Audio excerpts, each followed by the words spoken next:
नमस्कार, आपण पाहताय एसबीएन मराठी. मी आहे आपल्यासोबत वैष्णवी भस्मे. एक नजर टाकूयात आजच्या हेडलाईन्सवर.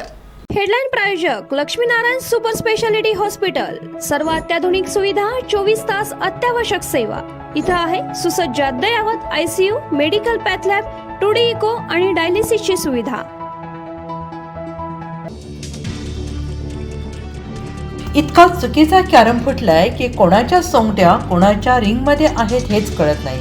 मुलाने म्हणू नये आई बाप 1500 रुपयांसाठी विकले गेले. जाती धर्माच्या प्रचाराला भुलू नका, राज ठाकरे नाशकात गरजले. महायुतीच्या तीनही पक्षांनी महाराष्ट्रात राजकीय तमाशा मांडलाय ही दुर्दैवी. तर भाजपकडून सांगलीकरांना विकासाचा गाजर हलवा दाखवला जातोय. आमदार विश्वजित कदम यांची टीका. भाजपची अवस्था पिंजरा चित्रपटातल्या मास्तराप्रमाणे आमदार जयंत पाटील यांची खोचक टीका. तर जयंत पाटलांची अवस्था नटसम्राटमधल्या कुणी घर देतंय का घर याप्रमाणे झालेली आहे. पालकमंत्री चंद्रकांत पाटलांचा जयंत पाटलांवर पलटवार. मिरजेत राष्ट्रवादी अजित पवार गटाच्या जाहीरनाम्याचा उपमुख्यमंत्री अजित पवार यांच्या उपस्थितीत प्रकाशन. तर जातीमध्ये तेढ निर्माण करून राजकीय पोळी भाजून महाराष्ट्र पुढे जाऊ शकत नाही, उपमुख्यमंत्री अजित पवार. ठाकरे बंधूंची युती ही कन्फ्यूज आणि भ्रष्टाचाराची. त्यांनी विकासाचं एक काम सांगावं, मुख्यमंत्री फडणवीसांचा हल्लाबोल. मिरजेत उपमुख्यमंत्री अजित पवार यांच्या सभेत हद्दपार कारवाई झालेल्या उमेदवाराच्या समर्थकांचा गोंधळ करून लक्ष वेधण्याचा प्रकार.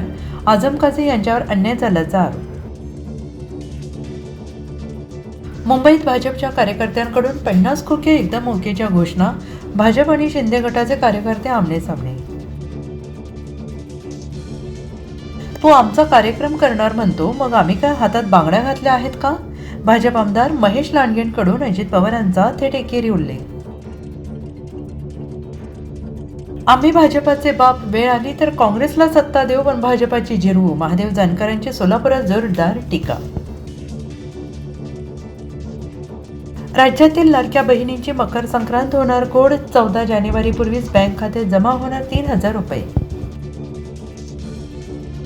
हेडलाईन प्रायोजक लक्ष्मीनारायण सुपर स्पेशालिटी हॉस्पिटल. सर्व अत्याधुनिक सुविधा, 24 तास अत्यावश्यक सेवा.